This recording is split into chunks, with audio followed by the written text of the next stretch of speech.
Why is it that some agents join coaching and why is it that others don't join coaching? I wanted to go through that here. I proposed that question inside of the WGR Academy Facebook group recently. And so I wanted to go through some of these comments because there are some people that are on this thread that are actually in coaching and some people that have actually voiced why they wouldn't do coaching. So I wanted to go through these, and what I want you guys to pay attention to is the mindset difference of those willing to invest in coaching versus those that aren't willing to invest in coaching.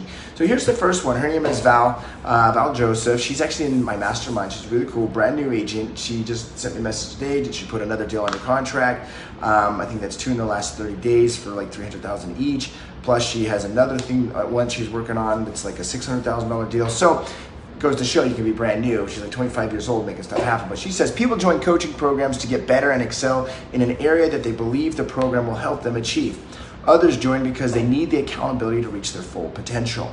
She says, and when we look at what's required for someone to get the most out of coaching, it's commitment for both parties. So commitment from the coach, but commitment also from the person that's involved with the program. I think it's really important, because we can either be interested in our success or we can be committed. Here's what an interested person does. An interested person lets fear dictate the actions we do not take. A committed person, they look fear in the face and they act anyways, feeling uncomfortable, because that's part of it. We have to move into new uncomfortable spaces. And the second thing she says is they listen and soak in all the knowledge and apply it. We have a little song inside of the Prospecting Alliance. It rained last night, do it anyways. My kid was sick all night, do it anyways. I don't have any money in the bank, do it anyways. I got a flat tire, do it anyways. I'm scared to cold call, do it anyways. The idea is to always do it anyways, okay? Shauna Overman, she's one of my one-on-one coaching clients, does about, $650,000 a year in revenue, 150 transactions, Greensboro, North Carolina, super awesome. She says,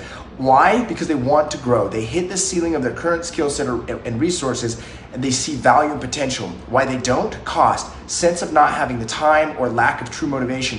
Cost is overcome by seeing the value that the other two not so much. So meaning, people will find a way to invest in coaching even if they don't have money, because they see the value in it that they'll get in return from it.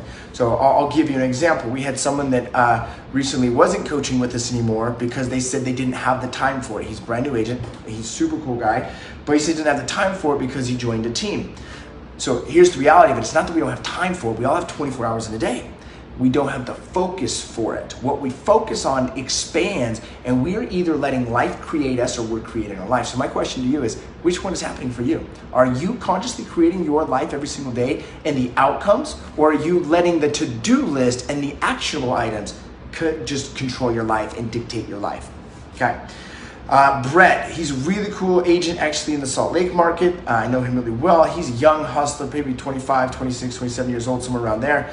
He says the people that join is because they trust who they are following. The reason they don't join is because they don't believe they will receive true value for the coach. That's very good feedback. Rich said people join coaching to leverage the learning curve and results at an accelerated pace. That's a great point Rich McDonough actually brought up. Let me give you an example. When I first got into business, I was 10 months, closed 2 deals. 2 deals, right? I got in and I was gonna crush this business. I was gonna prove all of the naysayers wrong, and I felt miserable with only 2 deals. But I got a coach after that because I realized what I was doing was not working. It just wasn't getting me the results. Then I did 20 deals, then 30, then 40. So I was doing 70 plus deals a year with me and an assistant, which is a lot. But then I realized I was working all the time, okay? And then I started shifting my model and I learned more to where I could leverage myself to where I then don't have to be in the everyday, but I can focus on what I'm more excited about. But the purpose is I had to go ahead and shortcut that learning curve of pain of trying to figure it out myself.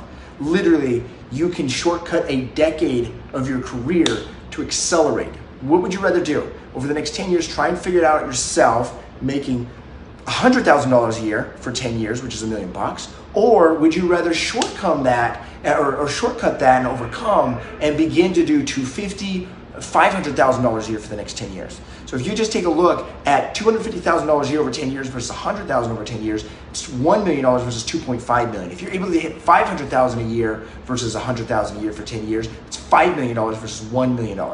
And you do that over 3 decades, we're talking $15 million versus $3 million.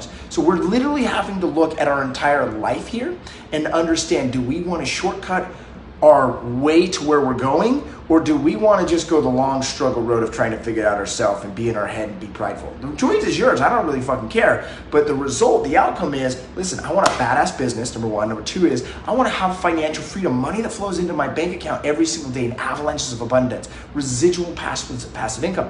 The third thing is, I want to be fulfilled to my core. I don't want to fucking struggle for the next 30, 40, 50 years of always having to have problems and shit to deal with. What I want to be able to do is have opportunities to take on and to accept and to accelerate and to live an amazing freaking extraordinary life. So if you guys are cool with that, put a yes down in the comments. Chip Morrison said to be held accountable. They want new techniques and skills, but unless they're held accountable for someone other than themselves, they won't become the person they could be. That's a great one. What does accountability look like? Accountability does not look like holding your feet to the fire. Listen, I'm going to tell you, the people that are inside of the Alliance or inside of my mastermind group or that accelerate in this business, they don't need someone to tell them to go to fucking work. They go to work. They make it happen, right? They do the work. But what accountability is it's a space with other people that are driven and committed, they act in the face of fear, they do it anyways. But it's a space where other committed people are that we can actually focus and become aware of the direction we're going when we're distracted, so we get back on track over and over again. That's the difference between a very successful person and a very fulfilled person and a person that's just average or drops out of the business. It's because they can become focused over and over again. It's not like they stay focused all the time. We all get distracted, but we can eliminate the distractions more quickly and get back on the target and the direction we're going. Serena said she's a newer agent inside of our mastermind. Need a reference point or a success of higher flags of someone to tell you it's okay when the path gets a bit muddy and get scared. So how many of you guys have had some challenges in your business or your life? If you don't put a yes down below in the comments, you probably aren't a human being. I'm 34, and every year has had some sort of challenge that I now see as opportunities. These are really blessings and gifts to my life. But here's where the real success and the fulfillment happens. It's in the downturn, not the upturn. It's in the winters, not the summers. Because in the summer, in the ups, everything's happy, everything's joyful. But here, I want to write this word down, impermanent. It doesn't last forever. Your lows are low and your highs are high, but they never are permanent, you know? And so when we look at those downs, it's what we do in those downs. When we don't give up, when we don't quit, when we don't let those challenges defeat us, but we let those challenges springboard us into the unseen opportunity. So that's a great point brought up by Serena. Jen said they see potential in their own light, gifts, and talents, but are somehow stuck and not moving towards where they need to go, either because of lack to go correctly or fast enough solo. A good coach or mentor can unlock that which is already in the student. It's so rewarding to witness and be on both sides. So one thing is, it just helps us get out of our own fucking head. If you're in your head, you're dead. How many of us get stuck in that conversation in the head? And if you're saying, well, what conversation are you talking about, Colton? That's the motherfucking conversation I'm talking about. That little voice going on in your brain talking. The one way to overcome that voice is to let it go. You don't need to overcome it with positive thinking and busy work. That positive thinking and busy work is the bullshit that average people are telling you. You know what successful people are doing? You know what fulfilled people are doing? They're leaving the conversation alone. They're leaving it alone. They're creating the direction that they want to go. They freaking create so much value for the marketplace, and they fucking find a way to win. That's what they do. They don't talk about it. They do it. Here's another one from Denny. He said, Bob was my first coach over at Fearless Agent, great friend and mentor of mine, 3 years ago. Now, the only reason I would join a coaching program is this: I'm sure it will help me achieve my goals, okay? So is the program going to help you achieve your goals? I've done a lot of training programs, but I wasn't sure before. I freaking spent $7,500 on a program with Rich Dad Poor Dad, which the only thing I got out of it was a reminder to, hey, go create passive residual income. But the whole fucking program sucked, right? But what it did was implant into my brain the direction that I'm going, because I always find a way to victory once I have a flag on the hill. And that awareness that comes from a program, that coaching, that training, and that environment will remind us, because repetition is the mother of skill, the direction that we're going to go. Cool? Norris says the reason people don't is because it's expensive. And so I propose the question to this. Is in what way? I'm not coaching because of all the money someone misses out on by not coaching, right? Like, so think about it. Is it because it's too expensive, I can't afford a coach right now, I've got to get the money?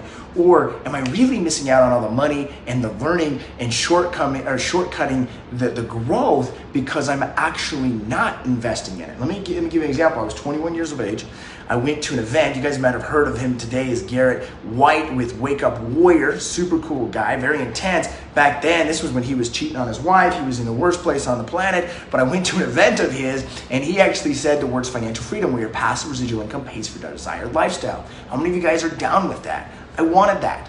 I paid him $7,500 I did not have to join his program, got nothing out of it except for the idea that financial freedom was freaking possible. Changed my entire life because 10 years later, which seems like a long time in the forefront, but in retrospect was really fucking fast, at the age of 31, financially free.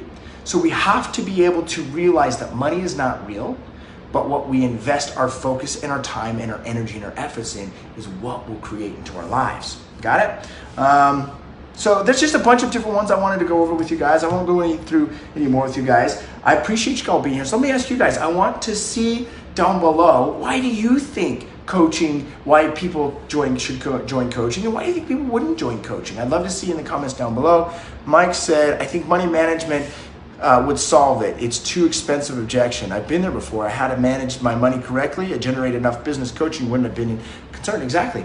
One of the third biggest problem that agents have today is a financial management system. I see so many people with big gross revenues, but their profitability sucks. And I see a lot of people with no gross revenue and profitability sucks. Listen, you're in this business to make money, to create profits so that you can create passive residual income. And it's very simple to do. It's step by step. And you know what? I know what you guys want more of. You guys want more deals. You want more money. You want more wealth to create. That's what you're all after. How do I know? Because I was there. But what you really need is you got to change your mindset. You got to change the internal belief, and you'll get all that. Getting a badass business is easy. Creating financial freedom is so simple. It's step by step. But it's creating a new story in your brain, the psychological side, mixed with a higher state of emotions that will allow that to create from the nothingness into the everythingness. All right, gang, so put your comments down below. Appreciate y'all being here. We'll see you later.